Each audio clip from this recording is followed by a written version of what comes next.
Donc Virginie, la parole est à toi. Bien. Bonjour à toutes, j'espère que vous m'entendez bien. Je souhaite remercier du coup l'équipe RSE et PED, Joël, Marcia et Ella, et puis tous les participants, les participantes aujourd'hui présents. Moi j'ai alors la mission de vous présenter le réseau Femmes de Bretagne. Alors il n'y a pas de L à l'intérieur, mais il y a bien le mot femme. C'est un réseau qui a été créé en 2014 par Marie-Éloi. Marie-Éloi qui a imaginé ce réseau dans un premier temps virtuellement. Elle avait mis en place un site internet sur lequel les personnes pouvaient, donc les femmes, pouvaient se retrouver et échanger, se donner des conseils, etc. Les valeurs que vous voyez apparaître sur l'écran sont fortement imprégnées de ce que disait tout à l'heure Christine. Ce sont les mêmes valeurs de bienveillance et d'entraide principalement, tout autour du thème de l'entrepreneuriat féminin. Parce qu'en France, en plus, c'est vrai que le parcours de création d'entreprise n'est pas simple, hein, et donc ce réseau était le bienvenu. Il était donc créé en 2014 dans un seul département d'où venait Marie-Éloi, humblement, et petit à petit a pris de l'essor sur toute la Bretagne en 2016. Donc en 2016, il était sur toute la Bretagne et les Pays de la Loire, donc ça nous fait 5 départements, et les femmes très vite ont décidé de se rencontrer, puisque effectivement venait le besoin et l'envie de se connaître en vrai, et non plus que virtuellement. Aujourd'hui, en 2018, on est à 3 salariés, 55 coordinatrices environ sur le terrain, et il y a à peu près 37 villes dynamiques, dont j'aurai l'occasion d'en reparler un petit peu tout à l'heure. En 2019, on a l'ambition, et pas que l'ambition, parce que ça va vraiment se faire, de lancer une plateforme qui va être un vrai outil pour l'entrepreneuriat féminin. Donc ça sera sous forme de site web, mais un site web, on va dire, amélioré, dans le sens où les femmes pourront se retrouver en communauté, thématique par région, etc., pourront être géolocalisées, et puis donc voilà, se créer des liens aussi à travers cette plateforme qui fédérera finalement un petit peu tout le monde. Voilà. Donc, on nous pose souvent la question de pourquoi un réseau pour soutenir l'entrepreneuriat féminin? Pourquoi un réseau féminin? Alors, on est parti d'un constat, c'est qu'en Bretagne, 29% des créations d'entreprises sont réalisées par des femmes en 2014. Et le gouvernement a décidé d'avoir un objectif de 40% en 2017. Alors aujourd'hui, en 2018, il semblerait qu'on tourne autour des 30%. Je n'ai pas encore trouvé les chiffres exacts pour 2018. Ensuite, ce qu'on peut également constater, et ça également Christine l'a évoqué tout à l'heure, donc je rebondis un petit peu sur ce qu'elle disait, concernant finalement une culture d'entreprise et d'entrepreneuriat qui est encore très masculine, donc qui se traduit par un accès limité aux postes à responsabilité par exemple, et donc moins de représentation aussi des femmes chez les créateurs d'entreprises.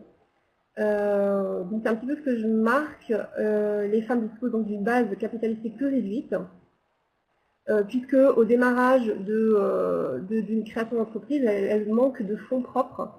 Et donc du coup, cela crée un frein à l'accès au financement bancaire.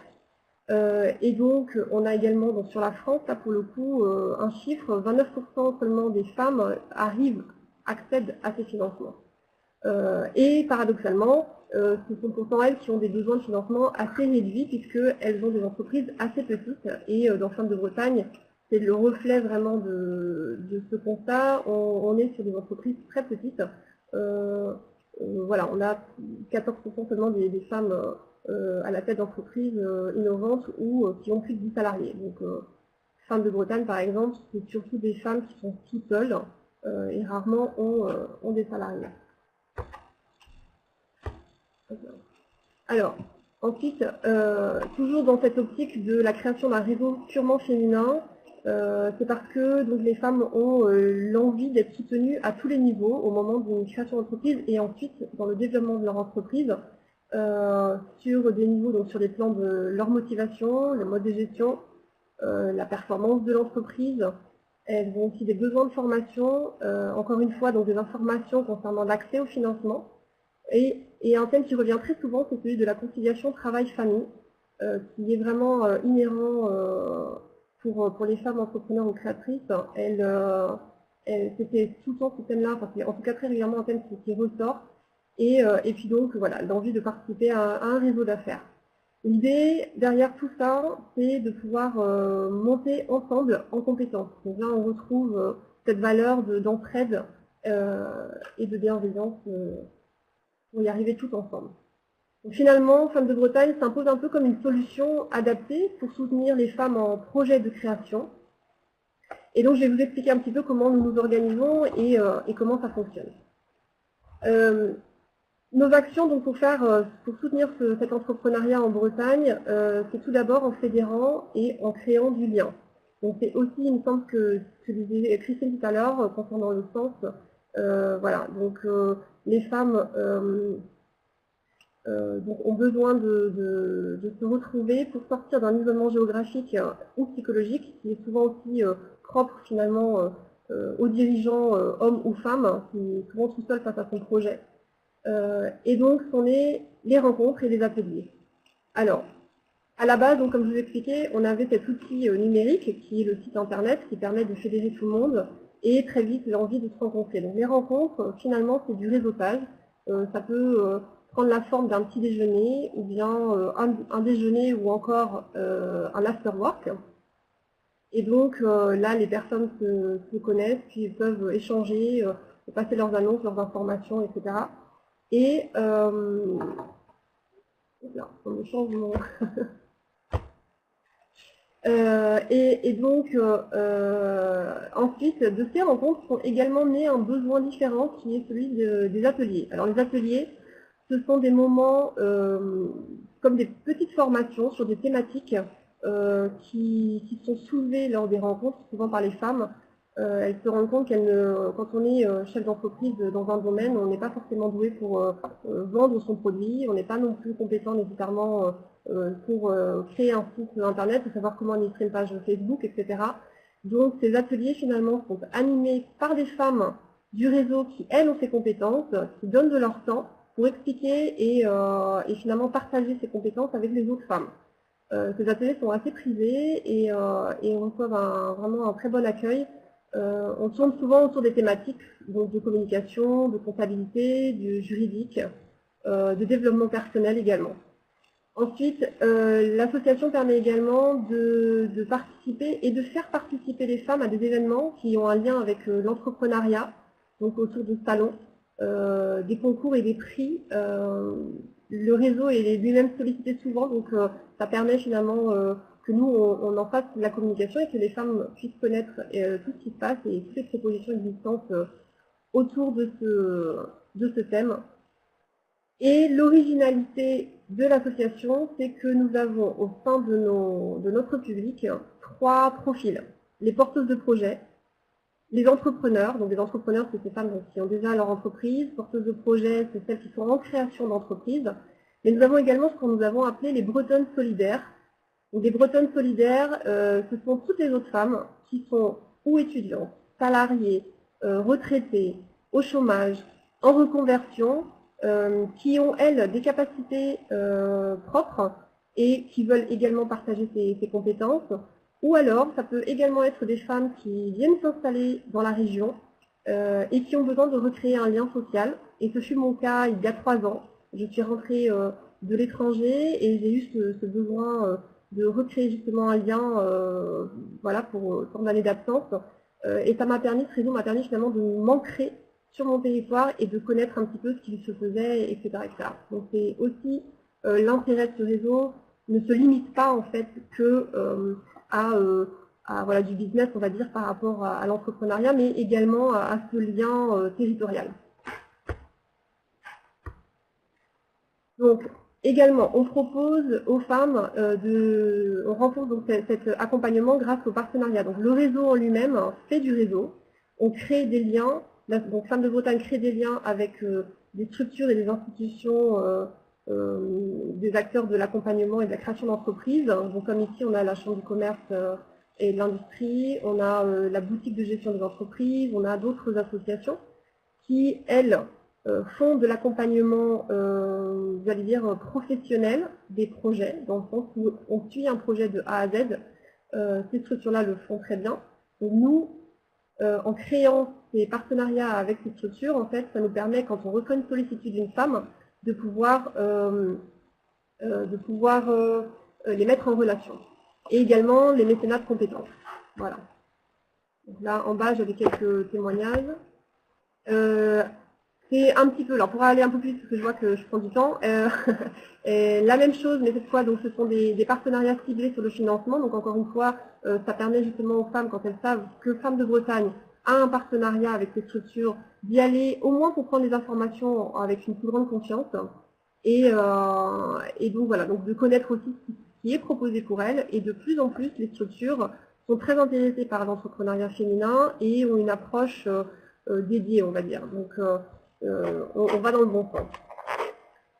Un volet qui est très important pour nous et sur lequel on met beaucoup de valeur, c'est la promotion finalement de l'entrepreneuriat féminin et des femmes du réseau. À travers donc un blog, on a la chance d'avoir parmi nous des plumes bénévoles. Donc ce sont des femmes qui également prennent du temps pour interviewer et créer des portraits d'autres femmes.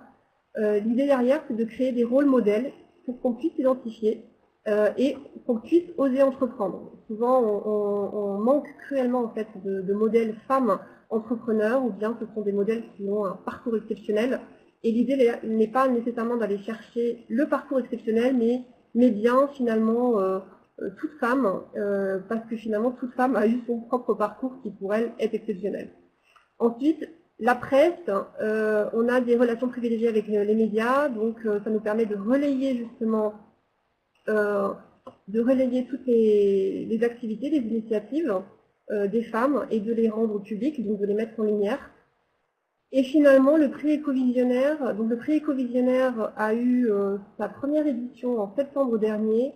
Il a été destiné à récompenser des femmes qui avaient des initiatives innovantes dans le développement durable, selon trois profils. Il y avait des porteuses de projets, des entrepreneurs et des dirigeants d'associations. Donc ça a été un véritable succès. La photo que vous voyez là, ce sont les finalistes. On a reçu à peu près 80 dossiers sur toute la Bretagne. Et les finalistes ont eu droit donc, pendant pratiquement un mois à des portraits, des interviews, des sessions de shooting, de photos, etc. professionnelles. Et on a eu donc notre apothéose le 20 septembre avec une conférence très intéressante sur justement les entreprises éco-responsables de demain. Voilà. Alors, très rapidement ici, c'est que l'impact, donc en 2017, Femmes de Bretagne a souhaité savoir quel était l'impact des entreprises qui font partie du réseau sur le territoire. Donc le résultat, c'est qu'un emploi sur 500 en Bretagne est soutenu par une entreprise faisant partie de Femmes de Bretagne. Donc en fait, c'est énorme. Ça a été le cabinet Utopie qui nous a fait cette étude. Donc à l'époque, dans le réseau, on a recensé 1459 entreprises. Et ensuite, ils ont détaillé voilà, pour savoir combien d'emplois cela représentait, sur quel département, etc. Donc ça a été une étude très intéressante sur cet impact. Et pour finir, je vous ai mis une infographie en fait du réseau en chiffres pour montrer un petit peu en 4 ans cet essor et cette expansion du réseau. Donc on est sur 5 départements. On a à peu près 6800 personnes qui ont été touchées ou en tout cas qui étaient inscrites sur notre site Femmes de Bretagne. On réalise environ 300 à 350 événements par an, donc qui sont organisés par nos 55 coordinatrices bénévoles. Donc elles font un travail merveilleux. Elles ont pratiquement un événement, une activité organisée par mois, parfois plus, dans les villes qui sont ouvertes. Et puis donc ensuite je vous ai mis également les chiffres concernant les réseaux sociaux puisqu'on est présent sur beaucoup de réseaux sociaux et c'est un peu l'idée aussi. Donc voilà, là je vous mets le site internet et vous pouvez nous retrouver ensuite sur également Instagram, Twitter, Facebook, LinkedIn, etc. Et puis mon contact et je vous remercie pour votre écoute et votre attention et je n'hésiterai pas à répondre à vos questions. Eh bien, merci beaucoup Virginie, c'est impressionnant. Alors, Oui. nous qui sommes en Bretagne, on se dit qu'on va peut-être adhérer, si on peut être considéré comme une entreprise. Alors, on a remarqué avec Christine des constantes sur les réseaux, enfin dans vos deux présentations. Donc, il y a la référence à des rôles modèles, la bienveillance, le lien, la Oui. relation, l'entraide entre les femmes, entre elles, et puis un esprit d'entraide aussi. Et le fait aussi que ces réseaux, ça correspond à un besoin, c'est de faire face au fait que les femmes ont plus de difficultés pour faire carrière en entreprise ou pour développer leur entreprise. Donc voilà les constantes qu'on a identifiées. On est aussi très impressionné par le chiffre, un emploi sur 5 en Bretagne qui est soutenu par Femmes de Bretagne. Bravo pour cet impact, c'est vraiment impressionnant. Alors je ne sais pas s'il y a des questions. Mais sinon, on va aussi continuer, puis on prendra des questions à la fin. Alors, d'accord. On va peut-être passer. Alors, Virginie, oui, c'est de me demander. En fait, c'est moi qui me posais la question. C'était de savoir est-ce que toutes les activités sont réservées aux membres ou est-ce qu'il y a certaines activités qui sont accessibles à tout le monde. Je dis ça en pensant, alors égoïstement un peu à nous, mais aussi surtout aux femmes qui nous suivent depuis l'Afrique. Donc peut-être si tu veux répondre à cette question avant qu'on passe la parole à Madame Fatou Sosa, très Oui, ok. rapidement. Très rapidement. Alors, effectivement, l'adhésion donc est annuelle et de date à date, elle est de 40 euros. Elle descend à 20 euros pour les personnes qui justifient d'un minima social, enfin des minima sociaux, je vais y arriver. Et ensuite, on laisse quand même la possibilité aux personnes d'assister au moins à un atelier ou une rencontre pour que justement elles se retrouvent ou pas dans ces valeurs et dans les groupes. Mais effectivement, l'idée c'est d'être adhérente. Voilà. Ok, très bien, mais merci beaucoup.